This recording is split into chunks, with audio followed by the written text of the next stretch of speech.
ಗ್ರಾಹಕರೇ ಚಿನ್ನ ಅಡ ಇಡುವ ಮುನ್ನ ಎಚ್ಚರ ಬ್ಯಾಂಕ್ನಲ್ಲಿ ಅಡವಿಟ್ಟಂತ 6.5 ಕೆಜಿ ಚಿನ್ನವನ್ನ ಕ್ಯಾಶಿಯರೇ ಕದ್ದಿದ್ದಾರೆ. ಜನರು ಮನೆಯಲ್ಲಿಡೋದ್ರಗಿಂತ ಸೇಫ್ ಬ್ಯಾಂಕಲ್ಲಿ ಇಟ್ರೆ ಸೇಫ್ ಅಂತೇಳಿ ಚಿನ್ನವನ್ನ ಅಡ ಇಡ್ತಾರೆ. ಆದ್ರೆ ನೋಡಿ, ಬ್ಯಾಂಕಲ್ಲಿ ಇದ್ದಂತ ಕ್ಯಾಶಿಯರೇ ಚಿನ್ನ ಕದ್ದಿರೋದು. ಮಂಗಳೂರಿನ ವ್ಯವಸಾಯ ಸೇವಾ ಸಹಕಾರ ಬ್ಯಾಂಕ್ನಲ್ಲಿ ನಡೆದಿರೋ ಘಟನೆ. ಪ್ರೀತೇಶ್ ಚಿನ್ನ ಲಪ್ಟಾಯಿಸಿ ಕೋಟಿ ಸಾಲವನ್ನ ಪಡೆದಂತ ಕ್ಯಾಶಿಯರ್. ದುಬೈ ಪ್ರವಾಸದ ಶೋಕಿ ಜೀವನಕ್ಕಾಗಿ ಗ್ರಾಹಕರ ಚಿನ್ನ ಕದ್ದಿದ್ದಾನೆ ಈ ಕ್ಯಾಶಿಯರ್. 6.5 ಕೆಜಿ ಚಿನ್ನವನ್ನ ಕದ್ದು ಮತ್ತೊಂದು ಬ್ಯಾಂಕ್ನಲ್ಲಿ ಇಟ್ಟು ಸಾಲ ಪಡ್ಕೊಂಡಿದ್ದಾನೆ ಈ ಆರೋಪಿ. ಬ್ಯಾಂಕ್ನಲ್ಲಿ 3.5 ಕೋಟಿ ರೂಪಾಯಿ ಸಾಲ ಪಡ್ಕೊಂಡಿರೋದು. ತನ್ನ ಬ್ಯಾಂಕ್ನಲ್ಲಿ ಗ್ರಾಹಕರು ಅಡ ಇಟ್ಟಂತಹ ಚಿನ್ನವನ್ನ ಮತ್ತೊಂದು ಬ್ಯಾಂಕ್ಗೆ ಕೊಟ್ಟು ಅಲ್ಲಿ ಅಡ ಇಟ್ಟು ಈ ರೀತಿಯಾಗಿ ಸಾಲ ಪಡ್ಕೊಂಡಿದ್ದಾನೆ ಕ್ಯಾಶಿಯರ್. ಜೂನ್ 12ನೇ ತಾರೀಕು ಬೇರೆ ಬ್ರಾಂಚ್ಗೆ ವರ್ಗಾವಣೆ ಆಗಬೇಕಾಗಿತ್ತು ಈ ಪ್ರೀತೇಶ್. ಕರ್ತವ್ಯಕ್ಕೆ ಹಾಜರಾಗದೆ ಮೊಬೈಲ್ ಸ್ವಿಚ್ ಆಫ್ ಮಾಡಿಕೊಂಡಿದ್ದ. ಸಂಶಯ ಬಂದಿದೆ, ಆಗ ಪರಿಶೀಲನೆ ಮಾಡಿದ್ದಾರೆ. ಆಗಲೇ ಗೊತ್ತಾಗಿದ್ದು ಈತ ಚಿನ್ನ ಕದ್ದಿದ್ದಾನೆ ಅಂತ.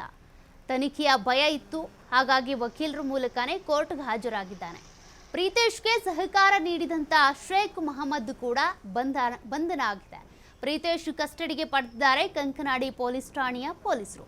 ನೋಡಿ, ಅನೇಕರು ಚಿನ್ನ ಮನೆಯಲ್ಲಿಟ್ಟರೆ ಕಳ್ತನ ಆಗ್ಬೋದೇನೋ, ಏನಾದರೂ ಸಮಸ್ಯೆಗಳಾಗ್ಬೋದೇನೋ, ಸೇಫ್ಟಿ ಇರಲ್ಲ ಅನ್ನುವಂಥ ಕಾರಣಕ್ಕೆ ಬ್ಯಾಂಕಲ್ಲಿ ಇಡ್ತಾರೆ. ಆದರೆ ಬ್ಯಾಂಕಲ್ಲಿ ಇದ್ದವರೇ ಈ ರೀತಿಯಾಗಿ ಮಾಡಿದ್ರೆ ಬೇಲಿಯೇ ಎದ್ದು ಹೊಲ ಮೇಯ್ದಂತಾಯಿತು. ಯಾರನ್ನು ನಂಬಬೇಕು ಹಾಗಾದರೆ ಅಂತ. ಹಾಗಾಗಿ ಬ್ಯಾಂಕ್ ಬಗ್ಗೆ ಕೂಡ ವಿಚಾರಿಸಿ ಬ್ಯಾಂಕ್ನಲ್ಲಿ ಎಷ್ಟು ಸೇಫ್ಟಿ ಇದೆ ಅನ್ನೋದನ್ನ ತಿಳ್ಕೊಂಡು ಗ್ರಾಹಕರು ಬ್ಯಾಂಕ್ನಲ್ಲಿ ಚಿನ್ನ ಅಡ ಇಡೋದು ಒಳ್ಳೆಯದು. ಯಾಕೆಂದರೆ ಚಿನ್ನ ಅಡ ಇಡೋದು ಇತ್ತೀಚಿನ ಕಾಲದಲ್ಲಂತೂ ಕಾಮನ್.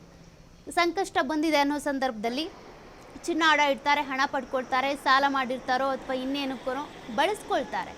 ಅದು ಸಹಜನೇ. ಬಟ್ ಬ್ಯಾಂಕಲ್ಲೂ ಸೇಫ್ಟಿ ಇಲ್ಲ ಅಂದರೆ ಹೆಂಗೆ? ಇಂಥವರು ಅಲ್ಲಲ್ಲಿ ಇರ್ತಾರೆ. ಯಾವುದೇ ವ್ಯವಸ್ಥೆ ಬಂದರೂ ಅಷ್ಟೇ, ಯಾವುದೇ ಕ್ಷೇತ್ರ ಆದರೂ ಅಷ್ಟೇ, ಎಲ್ಲ ಕ್ಷೇತ್ರದಲ್ಲೂ ಕೂಡ ಇಂಥ ಕಳ್ಳರು, ಕದಿಮ್ರು, ದೋಖಾ ಎಸಗೋರು ಇದ್ದೇ ಇರ್ತಾರೆ. ಬಟ್ ಜನರು ಸ್ವಲ್ಪ ಎಚ್ಚೆತ್ಕೊಳ್ಬೇಕಾಗತ್ತೆ, ವಿಚಾರಣೆ ಮಾಡಿಕೊಂಡು ಹೆಜ್ಜೆ ಇಡಬೇಕಾಗುತ್ತೆ. 3.5 ಕೋಟಿ, ಇಲ್ಲಿಯ ವ್ಯಾಲ್ಯೂ 3.5 ಕೋಟಿದು ಚಿನ್ನ ಹೋಗಿದೆ. 6000 ಗ್ರಾಮ್ 6 ಕೆಜಿದು ಚಿನ್ನ. ಭರವಸೆ ನಾವು ಕೊಟ್ಟಿದ್ದೇವೆ. ಅಂದರೆ ಚಿನ್ನ ಹೇಳುವಂಥದ್ದು, ಹಣ ಆದರೂ ಬೇರೆ ಪ್ರಶ್ನೆ. ಚಿನ್ನ ಹೇಳೋ ಯಾರೇ ಕದ್ದುಕೊಂಡು ಹೋದರೂ ಕೂಡ ಎಲ್ಲಿ ಇಟ್ಟರೆ ಕೂಡ ರಿಕವರಿ ಮಾಡೋ ಅಧಿಕಾರ ಪೊಲೀಸ್ನವರಿಗಿದೆ, ಡಿಪಾರ್ಟ್ಮೆಂಟಿಗಿದೆ. ನ್ಯಾಯಾಲಯ ಕೂಡ ಅದಕ್ಕೆ ಸಮ್ಮತಿ ಕೊಡ್ತಾರೆ. ಕದ್ದ ಮಾಲನ್ನು ತೆಗೆದುಕೊಳ್ಳೋದು ಕೂಡ ಕಾನೂನಲ್ಲಿ ಅಪರಾಧ. ಅವರು ಹಣ ಕೊಟ್ಟಿರೋರು, ಅದು ದೇ ಆರ್ ರೆಸ್ಪಾನ್ಸಿಬಲ್. ಅದಕ್ಕೆ ಎಲ್ಲಿಂದ ಬಂತು ಅಷ್ಟು ಕೋಟಿದೊಬ್ಬ ಹಣ ಬ್ಯಾಂಕಲ್ಲಿ ಚಿನ್ನ ಇಡಬೇಕಾದ್ರೆ ಆ ವ್ಯವಹಾರ ಮಾಡಬೇಕು. ಅವನಿಗೆ ಅಷ್ಟು ಸಾಮರ್ಥ್ಯ ಇದೆ ಅಂತ ನೋಡಬೇಕು.